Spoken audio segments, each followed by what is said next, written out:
Hi friends, Ganapati రహస్యాలు తప్పకుండా మనం తెలుసుకోవాల్సినటువంటి వినాయకుడి రహస్యాలు. విజ్ఞానులు తొలగించేటటువంటి భగవంతుడుగా మరియు బుద్ధికి జ్ఞానానికి అధిపతి, ప్రతి శుభకార్యాలలో ఆది పూజను అందుకునేటటువంటి దేవుడు మన వినాయకుడు. ఈ వినాయకుడి గురించి మనకు తెలిసిన దానికన్నా తెలుసుకోవాల్సిన రహస్యాలు ఎన్నో ఉన్నాయి. ఈరోజు ఆ రహస్యాలని పురాణాల ఆధారంగా తెలుసుకుందాం.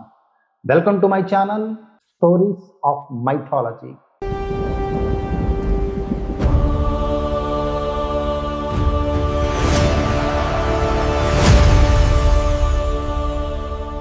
ఫస్ట్ పాయింట్, ఎందుకు ప్రతి పూజలో ముందుగానే గణపతినే పూజిస్తారు? దేవతలందరిలో మొదటి పూజను అందుకునేటటువంటి వరాన్ని గణపతి పొందాడు. ఈ వరాన్ని స్వయంగా పరమశివుడే ప్రసాదించాడు వినాయకుడికి. ఒకసారి దేవతలందరిలో ఎవరు ముందుగా పూజలు అందుకోవాలి అనేటటువంటి సందేహం వచ్చింది. అప్పుడు శివుడు ఒక పరీక్ష పెడతాడు. ప్రపంచాన్ని ముందుగా ఎవరైతే ప్రదక్షిణ చేసి వస్తారో వారికి మొదటి పూజని అందుకునేటటువంటి అర్హత ఉందని ప్రకటిస్తాడు. ఈసారి కార్తికేయుడు తన నెమలితో ప్రపంచ యాత్రకు బయలుదేరుతాడు. కానీ గణపతి మాత్రం తన తల్లిదండ్రులైనటువంటి శివపార్వతుల చుట్టూ 3 ప్రదక్షిణలు చేస్తాడు.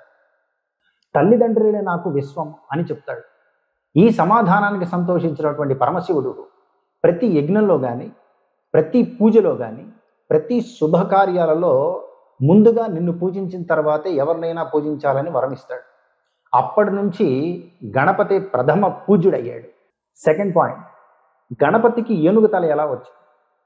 పార్వతీదేవి స్నానం చేసే సమయంలో తన శరీరానికి పూసుకున్నటువంటి పసుపులో ఒక భాగాన్ని తీసి బాలుడుగా సృష్టించింది. అలా సృష్టించి ద్వారం వద్ద కాపలా ఉంచింది. ఇదే సమయంలో శివుడు అక్కడికి రాగానే ఈ బాలుడు అడ్డుకుంటాడు. కోపంతో శివుడు అతని తలను ఖండిస్తాడు. పార్వతీదేవికి తీవ్రంగా బాధ రావటంతో దేవతలు ఉత్తర దిశగా మొదట కనిపించినటువంటి ఏనుగు తలను తీసుకొస్తారు. ఈ తలనుకు ప్రాణం పోసి అతనికి గణాలకు అధిపతిగా వినాయకుణ్ణి చేరుస్తారు. థర్డ్ పాయింట్, గణపతి ఒకే దంతంతో ఎందుకుంటాడు? దీనికి 2 ప్రసిద్ధమైన కథలు ఉన్నాయి. ఒకటి మహాభారత రచన, రెండవది పరశురాముడితో యుద్ధం. వ్యాస మహర్షి మహాభారతాన్ని చెప్పగా దాన్ని రాయటానికి గణపతి ముందుకొచ్చాడు. ఈ విధంగా రాస్తుండగా కలం విరిగిపోవడంతో ఆ రచన ఆగకూడదని తన కుడి దంతాన్ని విరిచి కలంలాగా మరిచాడు. అందుకనే ఆయన్ని ఏకదంతుడు అంటారు. ఇక పరశురాముడితో యుద్ధం. మరొక పురాణ కథ ప్రకారం పరశురాముడు కైలాసానికి వచ్చినప్పుడు గణపతిని అడ్డుకుంటాడు. జరిగిన యుద్ధంలో పరశురామునికి గణపతికి ఘోరమైన యుద్ధంలో గణపతి దంతాన్ని కోల్పోతాడు. ఇలా విరిగిపోయిందని పురాణాల్లో కథ ఉంది. ఫోర్త్ పాయింట్, గణపతి వాహనం ఎలుకే ఎందుకు? ఎలుక మనసుకు ప్రతీక. మనసుని ఎల్లప్పుడూ ఒక చోట మనం నిల్చుకోలేము. కోరికల వెంట పరుగులు తీస్తూ ఉంటుంది మనసు. గణపతి ఆ ఎలకపై కూర్చొని ఉంటే మనసును అదుపులో ఉంచేవాడు అని నిజమైన జ్ఞానం చెప్పేటటువంటి గొప్ప సందేశాన్ని మనకి వినాయకుడు అందించాడు. ఫిఫ్త్ పాయింట్, గణపతికి మోదకాలంటే ఎందుకు ఇష్టం? మోదకం కేవలం ఒక తీపి వంటకం కాదు, దాని జ్ఞానానికి ప్రతీక. బయట పిండి పొర ఉంటే అది సాధారణ జీవితం, లోపల ఉండేటటువంటి తీపి పూర్ణం అనేది ఆత్మ జ్ఞానానికి సంకేతం. అంటే జీవితంలో కష్ట నష్టాలు అనేవి వస్తూ ఉంటాయి, కష్టాల వెనక నిజమైనటువంటి ఆనందం దాగి ఉంటుంది అని ఈ గణపతి మోదకాలకి సంబంధించినటువంటి కథ. సిక్స్త్ పాయింట్, గణపతి పెద్ద చెవులు రహస్యం ఏంటి? గణపతి పెద్ద చెవులు మంచి మాటలు ఎక్కువగా వినమని బోధిస్తాయి. తక్కువ మాట్లాడి ఎక్కువ వినేవారు ఎక్కువ జ్ఞానాన్ని సంపాదిస్తారని ఈ చెవుల వెనుక ఉన్నటువంటి సందేశం. సెవెంత్ పాయింట్, వినాయకుడి కళ్ళు చిన్నగా ఉంటాయి, దానిలో చెప్పేటటువంటి సందేశం ఏంటి? చిన్న కళ్ళు ఏకాగ్రతకు ప్రతీక. లక్ష్యం పైనటువంటి సంపూర్ణ దృష్టి పెట్టాలని మనకి గణపతి బోధిస్తూ ఉంటాడు. ఎయిత్ పాయింట్, గణపతికి పెద్ద పొట్ట ఉంటుంది, దాని రహస్యం ఏంటి? గణపతికి పెద్ద పొట్ట జీవితంలో ఎదురయ్యేటటువంటి సుఖ దుఃఖాలను సమానంగా భరించేటటువంటి శక్తికి చిహ్నం. ప్రపంచంలోని మంచి చెడులను జీర్ణించుకునే సహనాన్ని ఈ పొట్ట సూచిస్తుంది. 9th పాయింట్, తొండం వెనుక ఉన్న ఆధ్యాత్మిక అర్థం ఏంటి? గణపతి తొండం చాలా బలంగా ఉంటుంది. అదే సమయంలో చిన్న సూదిని కూడా ఆ తొండంతో ఏనుగు ఎత్తగలదు.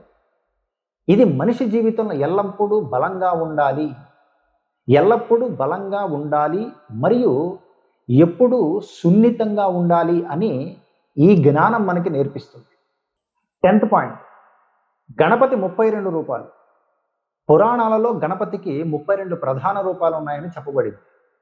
వాటిలో మరికొన్ని ముఖ్యమైనటువంటివి బాల గణపతి, సిద్ధి గణపతి, మహాగణపతి, లక్ష్మీ గణపతి, ఉచ్చిష్ట గణపతి, విజయ గణపతి, శక్తి గణపతి, యోగ గణపతి.